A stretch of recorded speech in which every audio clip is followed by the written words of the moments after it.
Hello, everyone. I'm Dr. Justin Essery, Assistant Professor at Rice University. Welcome to the International Methods Colloquium. The International Methods Colloquium is a periodic online interactive seminar discussion on the application of quantitative statistical methodology to the social sciences, sponsored by Rice University and the National Science Foundation. This week, the IMC is hosting a roundtable discussion on peer review and political science, in conjunction with a special issue on peer review that was recently published in the Political Methodologist, which I'm the editor of. We are pleased to host 5 contributors to that special issue, 4 of whom are, well actually, no, I guess we have 4 of whom are currently present, one of whom is running a bit late. Brendan Nyhan of Dartmouth University, Yanna Krupnikov of Stony Brook, Adam S. Levine of Cornell, Thomas Leeper of the London School of Economics, and we're still waiting for Danilo Freire of King's College London. Hopefully he'll make it in just a few minutes. Every member of the roundtable is going to take 3 minutes to introduce themselves and briefly discuss their article in the Political Methodologist. Then we'll transition to a discussion and Q&A. You can contribute to the Q&A if you like. Our telephone line is not working today, but you can email questions to methods.colloquium@gmail.com. Or you can ask a question using the GoToWebinar Ask Question box that appears on the GoToWebinar control panel. For our viewers outside the United States, we recommend using the Ask Question box to ensure that we receive your questions immediately. A copy of the special issue of TPM that goes along with this discussion is available in the handouts box in your GoToWebinar window. So you can click on that and see all the articles in full if you like. Now I'd like to welcome our panel to the IMC. Welcome, everyone.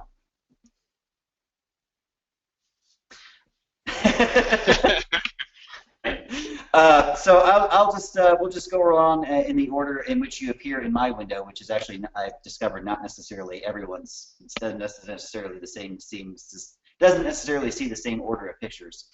But we'll start with Yanna and Adam. You guys co-authored an article, so I don't know if you've divided up the duties, but we'll start with Yanna to talk about your article. Oh, thanks for having us. Yeah, so Adam and I co-authored this piece. And I'll start maybe with the broad kind of take on it, and then Adam can fill in where we go on the details. Broadly speaking, we begin with the idea of reviewing a manuscript with the assumption that there are going to be potential flaws with any type of research design. Any type of design, any type of approach is going to have some potential flaws. And so what we discuss is distinguishing between the potential for a certain type of research approach to have a flaw versus the extent to which a particular manuscript at hand actually has that flaw. So, for example, any sort of design surveys might have social desirability and so forth might have a flaw, but does the actual theory, does the actual manuscript at hand suffer from the potential flaw that a research design might have? And where we take it in our piece is to samples in experimental research. Very often there's a blanket critique that a certain kind of sample is problematic. And of course, samples can have problems. There are certain samples that have more problems than others. But what Adam and I discuss is actually applying the potential for that flaw to a specific manuscript. Does the use of this sample in this particular case, for this particular research question, for this particular design, actually carry with it the flaw that a sample could generally in the world have? And so where we get to is the idea that just as it is the responsibility of an author to explain why a particular sample is appropriate to the question at hand, so too it may be an onus on the reviewer to explain not just generally why a sample might be problematic, but why a sample is a problem in a particular case. And so I'll turn it over to Adam for details. Yeah, so I would say actually Yanna just did a great job of describing kind of the overarching argument that we make. First of all, again, I'm Adam Levine. I'm an assistant professor at Cornell. Justin, thank you very much for organizing this. And so given that Yanna did pretty much describe, like, you know, the main argument that we make in the piece, I thought I would just sort of add a couple of just sort of general two motivations, I guess we would say, with even kind of like writing the piece in the first place. And so one is that, you know, there are a lot of things in this discipline, in this line of work that people don't teach you how to do, and you're just kind of expected to do at some point. And I think writing reviews is one of them. And so sort of, and the journals themselves often don't provide very much guidance. And so I think, you know, thinking carefully and reflecting upon the structure and content of reviews and what they should consist of, I think is just really important in general. And in our piece, we're thinking about that mostly in terms of experiments, though I think the broader point can be applied outside of experimental reviews. The second thing is that it's something that I think a lot of people are probably going to talk about on this roundtable, which is that you know, journal acceptance rates are so low in political science now that I think there's a mindset among reviewers that basically what they're doing is they're going into the review looking for things wrong and looking for things to criticize. And so that often takes the form of the kinds of things that Yanna mentioned. But I think it's a sort of more general phenomenon, and there's old research in psychology about how you evaluate things differently if you're asked to choose from a set versus reject from a set. And it often feels like basically reviewers are sort of coming into these journal reviews sort of thinking like, I need reasons to reject. And so what we talk about in our piece is sort of one of the common reasons that people use when they might be motivated to search for those kinds of reasons, namely external review critiques tied to the sample. But again, I think it's a more general phenomenon about the kinds of mindset that itself sort of comes from scarcity. So I'll leave it at that. Okay, thanks guys. Thomas Leeper, would you like to take over? Yeah. So you know, my contribution to the special issue of the political methodologist was really trying to take sort of a historical look at peer review as an institution in science. So I think a lot of us take for granted that peer review, as it works, as we sort of perceive it to work based on our own experience, is how it's always worked, and also fundamental to the concept of science. But if we actually look historically, you know, peer review is actually a relatively recent institution. The specific form that it takes in science generally, as well as in political science, is something that sort of evolved gradually over time in response to specific needs. So I cite, for example, the history of POQ, which is a subfield journal that I am quite attached to. And if you look at the history of that journal, actually peer review basically emerged from the fact that at some point people started contributing submissions to POQ that the editors of the journal didn't know personally. So prior to that, if you were a friend of the editor, it was assumed that you as the editor had some insight into their quality as an author. And then only when these sort of outsider figures started contributing articles that or started contributing articles using methods with which the editors were not familiar, that the editors then turned to outside people to provide commentary. So what that means is that peer review, for a large chunk of even the 20th century, has never been an integral institution in the scientific process. Right? We were willing to accept the research from a period in which that journal and lots of other journals published things with essentially no review. Einstein's fundamental contributions to theoretical physics were unreviewed according to kind of modern standards of peer review. So my sort of overarching kind of point to take away from that is that peer review is not integral to science, right? It's only a piece of the puzzle. It's a way to make credible claims, but there are other ways that we can make credible claims as scientists, and those include things like registration, reproducibility, and replication. I call them sort of the 3 R's in the article. So by that I mean that when we pre-register our research, I think we're able to make very credible claims that we're not data mining, that we're not p-hacking, and if we perhaps link registration with a review process, we can actually make judgments about the quality of research, whether it was worth doing regardless of the results. So currently we typically only review things at the end of the scientific process, but it might actually be worth thinking about putting review as part of this earlier stage. Reproducibility is something that we obviously talk quite a bit about at the moment, and I think it could play and does play an increasingly more important role in science. So if we make claims and we're willing to be transparent and explicit about how we arrived at those claims from pieces of evidence, I think that can help enhance claims in a way that actually can be comparable to peer review. And then finally, of course, our discipline is especially bad at replication, and not in the sort of Gary King sense of reproducibility, but rather in the sense of actually studying the same thing using original data multiple times. So we have large literatures in political science that are sort of replication-like, think something like the Democratic Peace, but it uses entirely the same data, simply reanalyzing the same data over and over again. And if you look at more sort of political psychological research, kind of closer to what I do, there's also very little replication. We settle on kind of the first study as definitive proof of something. But I think we can be much more credible in the claims that we make about the world if we actually engage regularly in some kind of replication process. And so I think these sort of 3 R's, registration, reproducibility, and replication, can be things that are complements to review as a fundamental institution of science, but they might also be things that actually make our claims stronger than anything that review per se contributes to those claims. All right, thanks. And finally, Brendan Nyhan. Thanks. So I'm Brendan Nyhan at Dartmouth College, and what I want to talk about today is my own ideas about how to improve peer review, which in this case are center on a kind of checklist manifesto inspired by Atul Gawande's checklist manifesto for the use of checklists, especially in health and medicine. So the idea is simply that we should encourage better quality control in reviews. I think we all receive reviews and are disappointed by their quality, and it's a thankless task. We all struggle to fit it in among our different responsibilities, and so it's understandable that the reviews we get back aren't always as good as they could be, and editors are struggling just to get people to agree to review, so they're under incentivized to push back at reviewers to improve the quality of their reviews. So I don't want to suggest that this alone will solve the problems that detract from the value of peer review. We need to get the incentives right, and I've written elsewhere about how we might be able to do that. I have a piece in the PS special issue on the APSA task force for the public value of political science that goes into how we might try to fix incentives in peer review. But for here, let me just say that assuming we get the incentives right, we should also try to get the content right. We should get the quality up to a higher level, and the way I suggest doing that is prompting reviewers with a set of questions that they would at least have to answer about both the manuscript under review and their own review.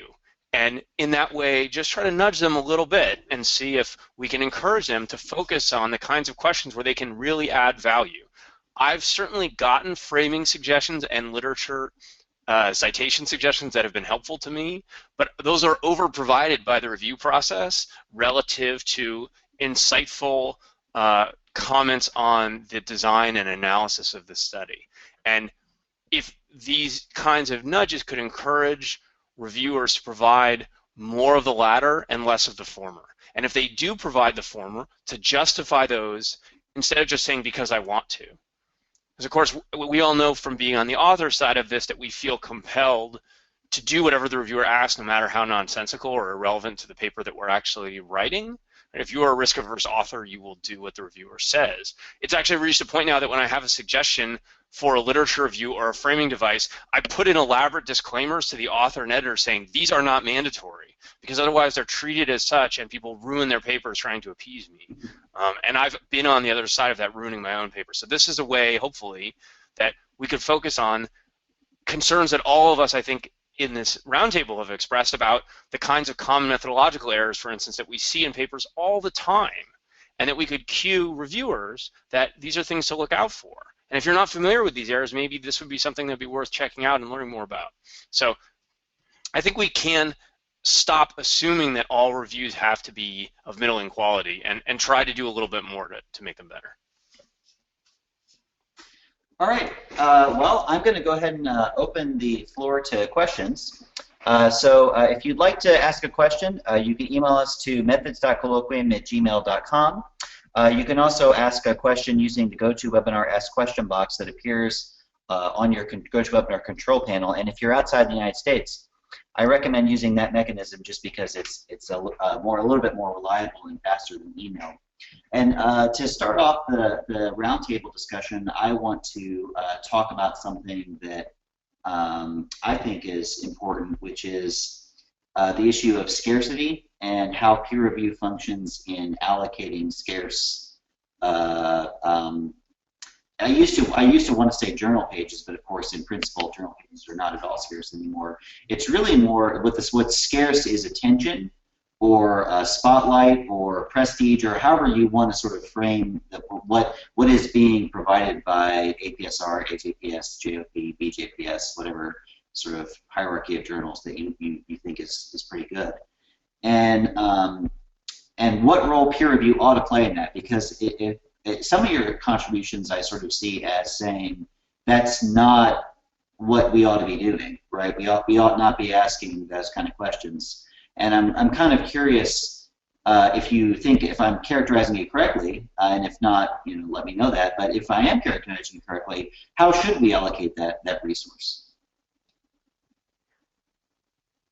So can I start by picking up on something that Thomas said that I think fits into the point that you just made?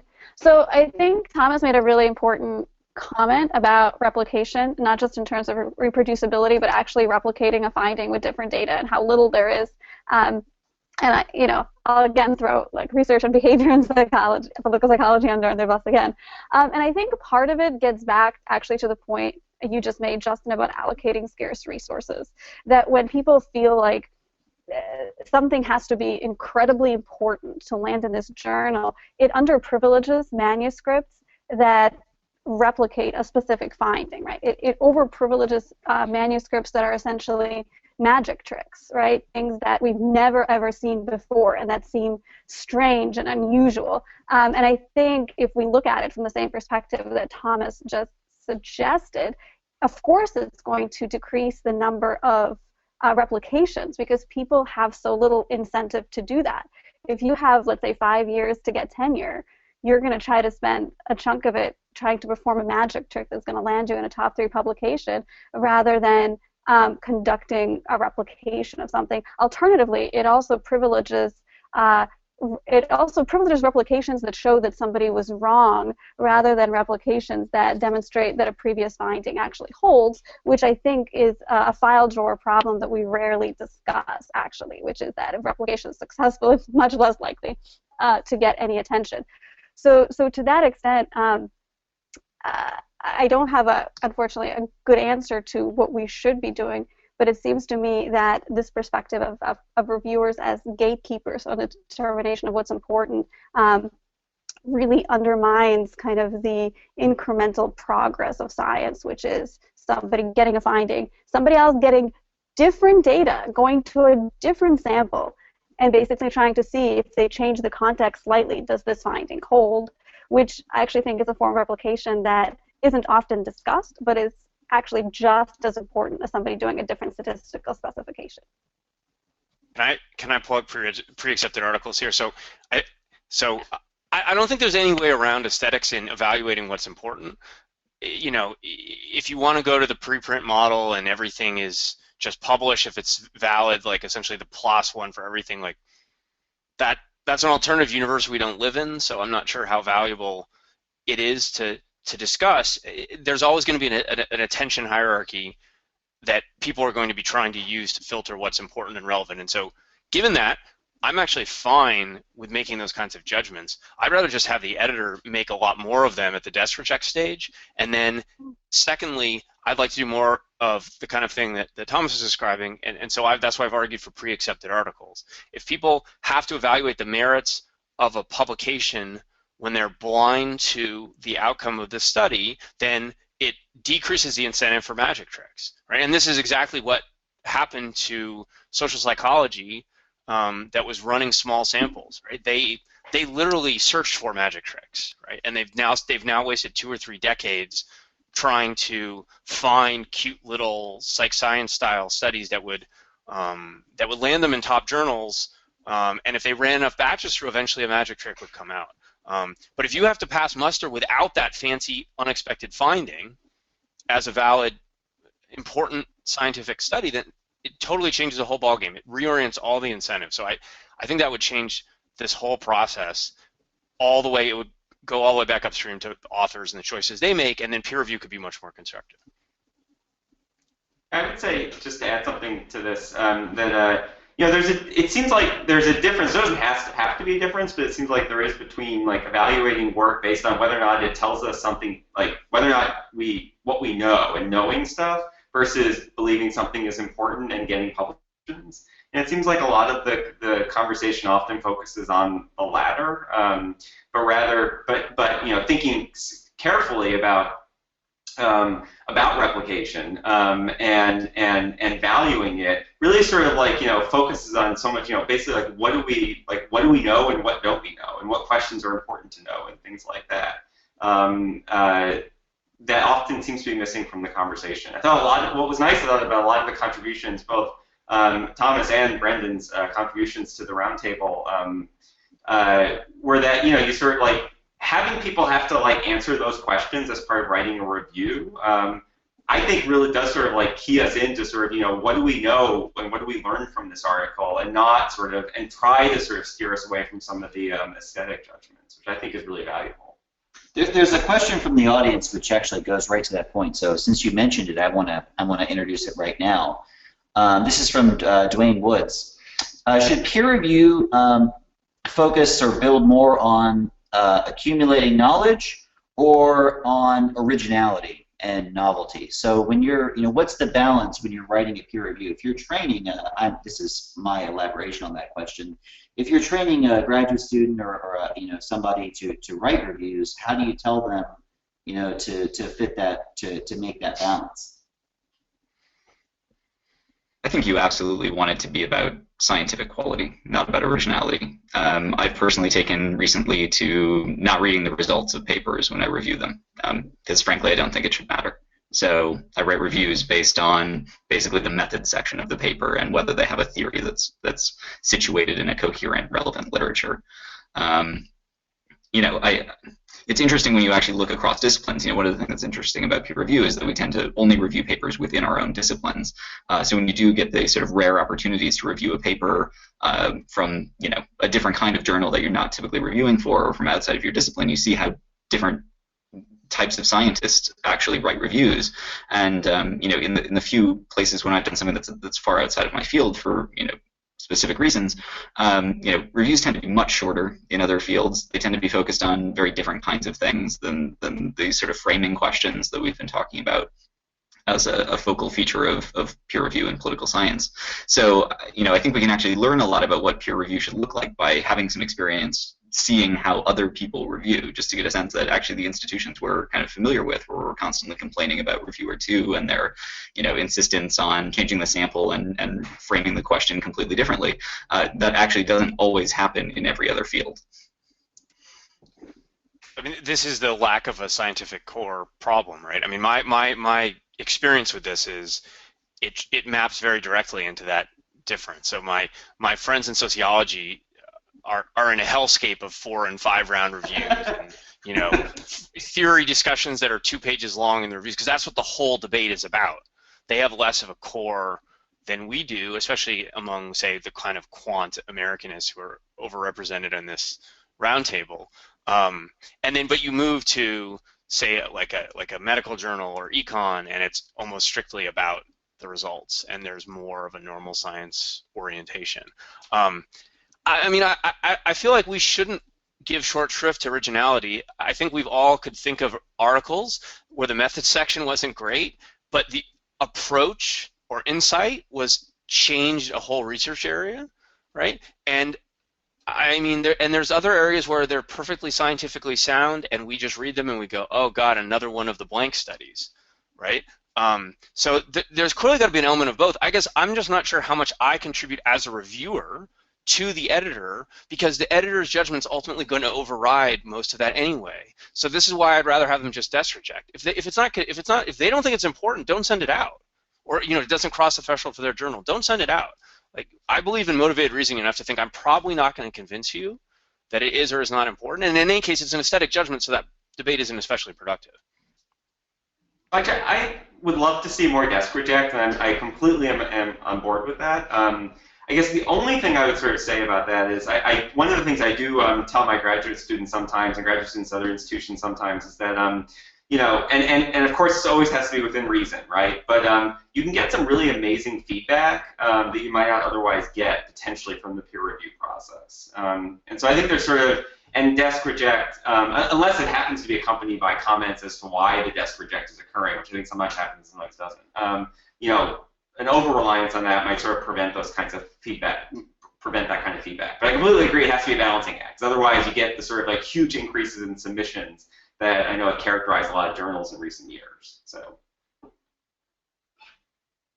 Yeah, I think you raise an interesting point though about sort of how how peer review is used apart from maybe its idealistic function in science, right? So sometimes you just send papers out because you want comments, right? Because you haven't gotten comments from someone else, or you're at an institution or in a position within the discipline where it's difficult to get comments other than through that sort of formalized process. And that actually raises some interesting questions about hierarchies and things like that that might be worth talking about at some point in this conversation.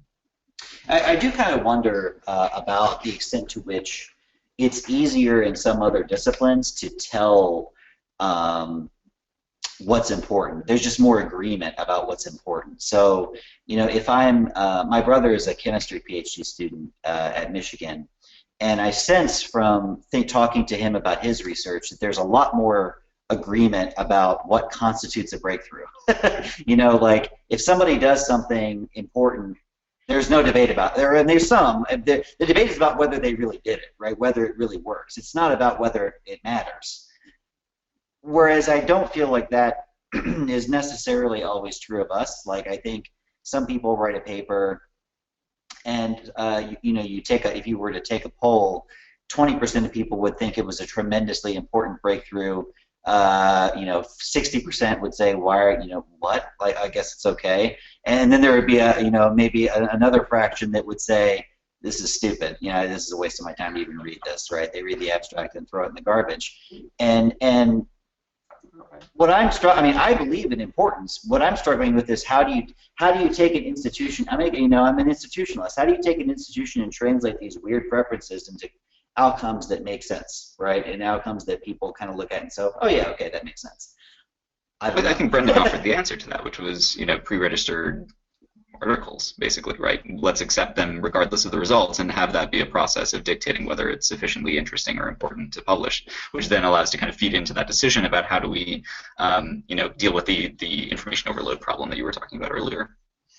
But to return to that point, I'm a huge fan of basically pre-accepted articles, regardless of what the outcome is. I think we publish a lot more note results. But I'm sort of curious if that gets at the issue that Justin is talking about, where it's not even just that people are wondering if the results are interesting enough, but whether we don't have an agreement of whether even the question somebody's asking is something that is worthwhile enough to be published, right? So it's not uncommon, or at least I guess in my experience, to get reviews that sort of suggest that this was something that was answered decades ago, and then be entirely unable to find any location where this thing was actually answered, right? So we not only do we not have an agreement of whether something is important, but we don't actually have an agreement of whether it was ever answered or not. So certainly pre-acceptance gets at this issue of, well, I only want to read this if the results are kind of topsy-turvy and crazy unexpected. But it doesn't get at this idea of, is this question worth having space in a journal? Yeah. I don't think there's any institutional mechanism for resolving that. I mean, again, I don't see any magic out there otherwise, right, in social science fields. I mean, Econ has basically empowered high-status people with who have strong taste, exercise like a rotating dictatorship, and it's certainly not perfect, but it's very efficient, right? Like, so the stories I hear are the QJE rejects things in 15 minutes. Like, if the guy looks at it and he's like, no, like, now, of course, if you're the author, does that hurt? Yes. But it's very efficient, and again, I'd rather, unless we're using it to just collect reviews, which is a terrible use of everyone's time, I think, it's very efficient in moving things along, and you're not even going to waste your time with papers that don't have a shot there. And that person then only sends out things they really have uncertainty over the value of the question or the value of the methods that they think could be decisive to them either way, right? And now we're narrowing in on like a much greater, and then as a reviewer, right, your review matters much more. I mean, we all get these papers from top journals that we know have no chance of getting in there. And it's mainly a question of, do I want to help this poor grad student or whoever it is and be constructive, or just write one paragraph that's just like, no way. And I try to be constructive, but it's painful, and it's a bad signal to everyone about what the importance of the process and the contribution you're making as a reviewer. Well, Brendan, let me ask you a question then. So what if the review process involved sort of an initial first stage in which the paper was sent to like 10 people, and you were asked to make a judgment within 5 minutes about whether you thought the paper was worth even reading based on like the abstract or something? Would that sort of... Yeah. I mean, editorial boards could serve this function if we were too reluctant to, if it were a very fast kind of, yeah, I'd like to see more. I don't know. The problem is poli-sci, right? The politics are nasty, right? My understanding is that the distributional pressures on editors at the main journals are so strong they literally have to allocate proportions of article slots in order to avoid offending people, because it will otherwise break the business model of the associations. Right, and again, that's very different, as I understand it, from the Econ model. They don't have that kind of pressure. No one's like, you have to give 40% of the space in the AER to the Austrians, or they're going to be pissed and they're all going to dump their memberships, right? But we have that issue, and so it makes it very hard to use the kind of model I'm describing, and it leads to much more of the, we can't antagonize people by desk rejecting because then they'll drop their memberships, or we have to desk reject in equal proportions across categories and accept in equal proportions across categories to keep everyone happy. Well, but and again, okay, that has all these downstream consequences for what we're describing. I do worry. I worry about the 5-minute or 15-minute reject, because there are lots of studies that show that when you put people in those kind of low information environments, they start to make really stupid decisions. And by stupid, I mean, you remember the old days? We probably don't. We're all too young. But there were old days when you would send a headshot of yourself along with your application. And so you get people, when you do that, rejecting you because you're the wrong color or the wrong gender or whatever. I kind of wonder if there's a version of that is encouraged. If you just say you have 5 minutes to look at this paper, I look at it and say this is political theory. It belongs in the garbage. You start to use those really stupid heuristics that don't make sense. I mean, presumably you would have to do it within some kind of subfield domain or within some broad category. Well, there might. Okay, it's pretty unfair, I think, to send a paper exclusively to people outside your field. Right, so I get a methods paper. It's not my favorite method or whatever. It's not the method I'm a specialist in, so I say it's not that important. I mean, you can construct a version of it that's less crude, but it's the same kind of thing. Or they're not my drinking buddy, so whatever. That's what you really want to avoid. But if that's your reaction, Justin, are the reviewers going to convince you otherwise? I guess that's the concern I have, is in terms of the use of everybody's time. We've now burned 6 months because our review process is insane, and burden for reviewers to have you reconfirm your initial impression.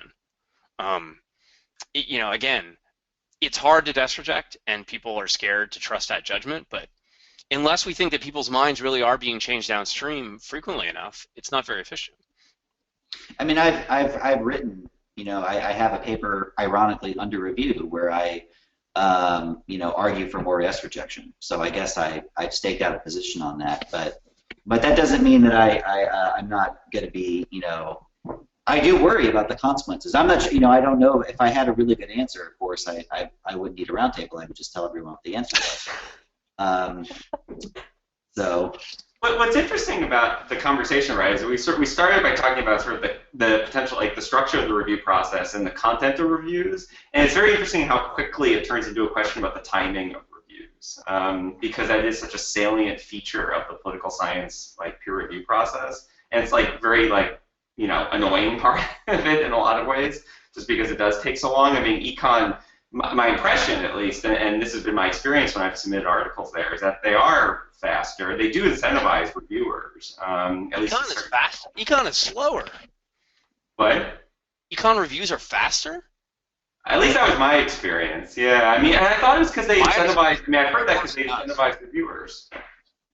Some do pay reviewers, I think, but my understanding is they sometimes are taking a year. They used to be a lot slower. I think the incentivization was trying to, because the way it works, if you submit it even a day late, you don't get the money. So, I mean, I think maybe things have changed. They used to be awful. I think they're better now, but I don't. I mean, it is very journal specific too. And I don't have the data in front of me. But yeah, no, it's just sort of, I think we've also sort of touched on, right, sort of, this broad question about, what the, about, political science as a discipline, how we sort of, ask questions and what questions we ask and things like that. And it's very interesting how sort of a question, a roundtable that was initially about peer review has sort of very, very quickly sort of, moves to these kinds of very important topics. So I'd point that out. Well, of course, I mean, it's important because people's careers are affected by this, right? Yeah. Like, not just in terms of quantity, stacking up points on somebody's tenure ledger or something, but also in terms of if I can get my ideas into APSR regularly, more people will probably pay attention to them, and it's gonna have consequences not just for the evolution of ideas in our discipline, but also for my bottom line, right? Can I get outside job offers and whatever goodies that you think you can get out of your career? So peer review is, when you talk about that, what you're really talking about is winners and losers, right? You're talking about who's gonna be in control of the discipline in some sense. That's a depressing perspective that this panel has taken. Let me make it a little more depressing and mention, think about how much value there is in having sort of a quote top publication as a PhD candidate on the job market. So if that process starts at that point, that pressure is already on you as a third or fourth year student in grad school. I mean, imagine how that sort of creates long-term consequences for the discipline.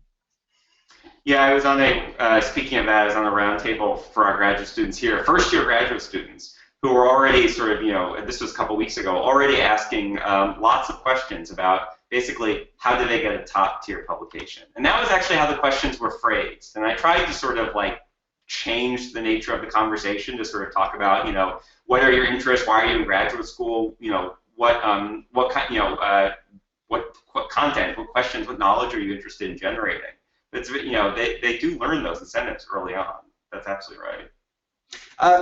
Sarah Mitchell is not here, and I think she's actually at ISA, but she wrote a paper about her experiences as being an editor and mentioned, and I've heard other editors say this as well, that there seem to be different norms in different subfields, which unless you're really a dilettante, you may not necessarily notice, right? Most people stay pretty much in their own lane, and I'm kind of wondering if that's meaningful, or does that just get discounted out because of this allocation process that Brendan was talking about, or what? Because my sense is that not everyone is facing actually the same set of whatever standard. I mean, methods, I can tell you from my own experience, I would characterize it as very tough but generally fair, meaning they will be rude sometimes and they will definitely say you're wrong, but I never felt like I was getting sort of politically maneuvered out or something. I'm curious about what other people's experiences are. So having tried to publish in different parts of American politics, which is my area of research, but also in a different subfield entirely, which is IR, it did strike me that the norms are somewhat different. To me, even just the difference in norms between trying to publish in, let's say, behavior research versus, let's say, methods versus, let's say, Congress versus state and local politics, I did see different norms. I will say that I think this kind of norm changes incentivize people staying within their very narrow lanes, right? Because at some point you figure out the best way to frame a paper on, let's say, campaign advertising, right? And so once you figure out the magic formula, the fact that norms change across these different areas sort of entirely disincentivize you to move into somewhere else where you don't know the formula and where you don't necessarily know how to write this paper that's going to get through a set of reviewers. So as somebody who writes on a number of different areas, I myself have often wondered if I am in fact disadvantaged because I kind of move across these things, all of which have entirely different norms, even within these narrow areas within American politics. Yeah, no, you're almost increasing the set of veto players as you move. So one problem is as you move into new areas, you don't know the terrain. The other is as you write things that span different areas, you've now brought in a veto player from 3 or 4 fields, all of whom want deference to be paid to their literature and the citations that everyone in their field expects and the theories everyone in their field thinks are important. And I learned early on, for instance, that the EITM approach meant that you had substantive people and formal people and stats people all attacking you in the same reviewer pool, and you're trying to satisfy all of them in 8,000 words, and it was basically impossible. So I do worry about that. I mean, one other point I wanted to make though is that what I would definitely characterize, I've done some methods stuff, not nearly as much as Justin, obviously, but my sense is that methods reviewers tend to be much more negative, and that there are other fields that are in kind of positive feedback loops where they're all kind of backpatting each other, and so you get these kind of bubbles of subfields where everyone likes everyone and gets along well, and they all are getting published. There's like a flourishing of articles in that area because everyone's like, yeah, we're all great, and these other fields are like, we hate each other, right? And everyone in that field is ripped to shreds, and because you were just ripped to shreds in your last paper, you ripped the next one to shreds. Time for some free therapy. And so you do get these weird kinds of mismatches where all of a sudden you'll see an area and you'll go, man, there have been a lot of articles in that area in the top journals. And then I think we call that a collective action problem. So I do worry about inconsistencies involved there, and obviously the lack of anonymous review in small subfields becomes an especially large problem there. Yeah, I think there's something interesting to say there, and actually, since Danilo's not here, maybe we can say something a little bit about what he talked about, which was open peer, sort of opening this process a little bit. That I think it actually could be quite valuable to kind of see some of the reviews that are going into journals. So, we actually don't know very much about what review processes look like unless we've actually been in an editorial role, which, especially for younger scholars, none of us have been in that capacity. And so we're talking sort of anecdotally about things we've heard or our own experiences, kind of trying to publish outside of our subfields or based on our own subfields. But if we actually had access to see, what people are writing, are there certain topics that are just friendly, or are there certain topics, do you not want to publish in methodology because everyone, is more negative? We can only really learn that if we actually have some ability to take a look at the content of reviews and analyze them. I mean, text analysis is like one of the hottest fields, right, at the moment in political science, and yet we don't even text analyze some of this core piece of text that's fundamental to our discipline. Right. Once you could see, for instance, which reviewers, within a journal at least, you could do a lot of self-study of which reviewers seem to be low reliability relative to everyone else, to the extent you value that. Maybe sometimes that's a contrarian who's helpful, but in other cases, if that's correlating with indicators of low quality, that's indicating someone, I've gotten positive reviews that are just like change some spelling and stuff that, I'm almost embarrassed to get a positive review from. And I've also gotten negative reviews that were incredibly constructive and completely reshaped the paper after it was rejected. And again, there's little recognition within journals of reviewers who do a good or bad job, and few incentives to reward those people who are doing a good job, or to discourage those who are doing a bad job. So, I've argued, if I can just go along these lines, I've argued for rewarding people with an internal incentive of some kind to get faster reviews if you provide high quality reviews. And that would be a way to attune everybody to these issues in a more kind of direct way. Now, of course, it would require the editor to make some kind of a judgment about whether it was a valuable review or not. But then, at least as the reviewer, you would know that your incentives were aligned with those of the journal, and that the quality of the reviews would be what mattered most. And so, again, that kind of back-patting review for your friend, maybe the editor would take a little more of a skeptical look at that. This is actually... I know I've been talking a little bit too much. I'm just going to say one thing quickly, which was, I recently had the opportunity to review for Science, which apparently is piloting what I thought was a pretty interesting peer review innovation, which was after everyone who's been solicited to write a review has submitted it, all of the reviewers get 48 hours to read all of the others' reviews before they go to the editor. And basically you get to review the reviews, which I thought was fascinating because you got to sort of look and see, oh, did I catch the things that these other people caught? What were they writing? And in some cases I was like, oh, they made a really good point. Like, I wish I had picked up on that. Absolutely the editor needs to make sure that the author addresses this point raised by the other reviewer. And I thought that was just a really interesting way of getting at this reviewer quality notion you were just talking about, Brendan. And a number of the things that we've talked about here, right, are potentially longer-term solutions or things to think about. But there seems like there's like two things that could be really valuable that also would be very actionable in a short and not costly in a short period of time. And one of them is publishing the reviews, maybe not publishing the reviewers' names with that, but actually publishing the reviews. And then the second thing, and I want to come back to this because I think it's like a great idea that it seems like all of us are sort of touching on a bit, which is this idea of having the kinds of questions that, Brendan mentioned this explicitly, but Thomas, you also mentioned this, and Yanna and I were talking about this as well, just sort of to guide reviewers to, like force them to consider things that they might not otherwise consider. I think, if like a lot of reviewers are sort of coming, of the two sets of reviewers that Brendan mentioned before, so the one set where the literature where everybody hates each other, they're potentially coming in for review, potentially, right? We don't know for sure. Sort of with the attitude of, I need to find reasons to reject this. And then the alternative is people who like are patting each other on the back, and so I need to come into this review thinking about reasons why this should be published. Well, I think the kinds of questions that, that Brendan mentioned them very explicitly in his piece, but Thomas, you were also talking about something very similar, and Yanna and I were as well, like that would sort of guide people, and it would be relatively cheap, it'd be easy, and quick. Yeah, I think that in terms of, you can imagine editors, and I know editors have told me, at least Rick Wilson's told me he does this, you can kind of apply your own internal weighting. So when you get a methods paper, I think it's probably fair that there tend to be somewhat more negative. I don't know what the beta on that is, but you just sort of extract out that mean, right? So you get published with reviews that look a little tougher than some other field.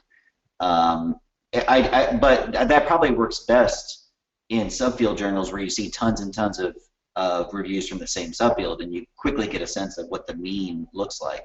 I kind of wonder. We're almost. We got about 10 minutes left. I'm wondering whether many of the gripes we're getting at here are really about general interest journals in political science, because essentially we don't have a general interest, right? In other words, we're a collection of subfields, and it's hard for subfield barriers are coming down in one sense. So Americanists and comparativists are talking to each other more than they used to, and IR and comparative talks to each other. But they're also sort of reforming different barriers. The barriers just going up in different places. And I wonder maybe if the solution isn't just, well, general interest journals are, that it means something different than we think it means. That breaks the business model, though, Justin. So what do you do with that? I mean, again, like, it's easy to say the business model is stupid, and it is, but I don't know what are we all going to pay more? Are we still going to, if this is still part of what's getting people to subscribe, or to renew their membership, and or getting money from libraries and things like that, right?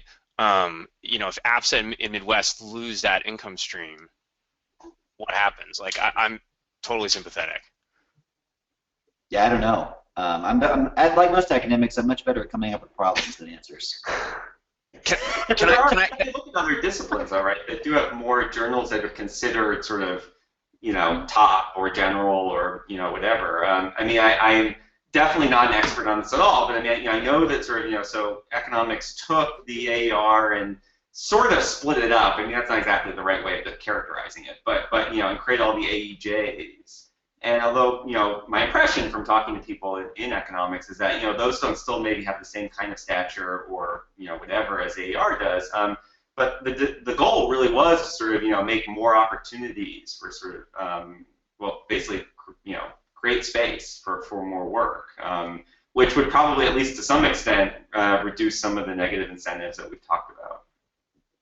But having said that, that's a great thing. That's a great idea. That's like completely in contrast to what I said about 3.5 minutes ago. Of like, the cheap, relatively easy, and quick solutions versus the extremely costly and long-term solutions. I mean, isn't this happening on its own a little bit already? I mean, AJPS basically became the #1 technical American journal, and IR just uses IO as its part of its own top 3.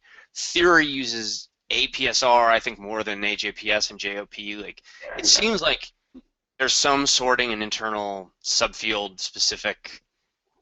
Well, and a lot of the journals, so JOP now, my understanding is they essentially have field editors. So it's a committee where every person is sort of in charge of their subfield. So my understanding is that's essentially what they've done. It's still called JOP, but it's now an amalgamation of 6 or 8 whatever subfield journals. But, maybe that might make sense. Yeah, stapled together, right? And you read your. Well, that's interesting because it institutionalizes, that system institutionalizes, very specific boundaries within the discipline. So as someone who's, kind of trained as an American politics / behavior person and increasingly doing behavior in a comparative context, the subfields at JOP are comparative politics, American institutions, and American behavior. So there's not a comparative behavior subfield for me to submit my work to, and it's sort of like, well, okay, so if it's in Denmark, is that American behavior or is that comparative? Because it's only one country. Right. So, kind of getting at this idea, I do think that having more outlets would increasingly be better, obviously. But I also think there's something to be said for the expectations that a lot of people bring with them to the review process and to other people's papers. And so I don't necessarily, certainly having more journals would give many more places an opportunity to reject my work, and I would deeply appreciate that. But I think oftentimes the problem lies specifically in the expectations that people bring with them, expectations that may be kind of out of date, expectations that may not have anything, that may not have any basis in reality. And ultimately, I think it's really hard to change people's expectations no matter the institutional structures that you have, right? The kind of people who write in a review that you should keep rerunning this experiment until you get a result rather than a null effect are not going to basically suddenly take on an entirely different approach because there is a slightly different journal. So I guess maybe I am the pessimist of this panel. Yeah. It won't. I mean, well, this is where the checklist might help, but yeah, it won't fix science on its own. There's no question. One thing we haven't talked about, just to put another, concrete ideas for the, in the sad hope that a journal editor is listening to us and looking for ideas they can actually implement. Another one that I've thrown out is journal review roll downs, because we've all gotten also reviews from the top journal that have these kind of aesthetic objections. It's not important enough, but it's a good paper, right? It should be in a field journal. We get those all the time, and often they're perfectly sufficient to be published in a very good field journal, but you must then go through the process again and get another random draw of reviewers, and 6 months later, hopefully get reviews that are similar. And so one thing I've proposed, and I think actually Econ has done this with those AEJ field journals, is that if you get that kind of review from AER, they have an option, and because institutionally they're all within that same, or they're housed in the same organization, you can roll that review down to one of the field journals directly. And unfortunately, our section and regional association structure doesn't facilitate this as easily. But there's no reason why we couldn't do it. And it would be vastly better for authors. I think probably the issue is that editors fear even more manuscripts to review, right? It's a coordination problem. If only you do it, maybe you get a flood of these.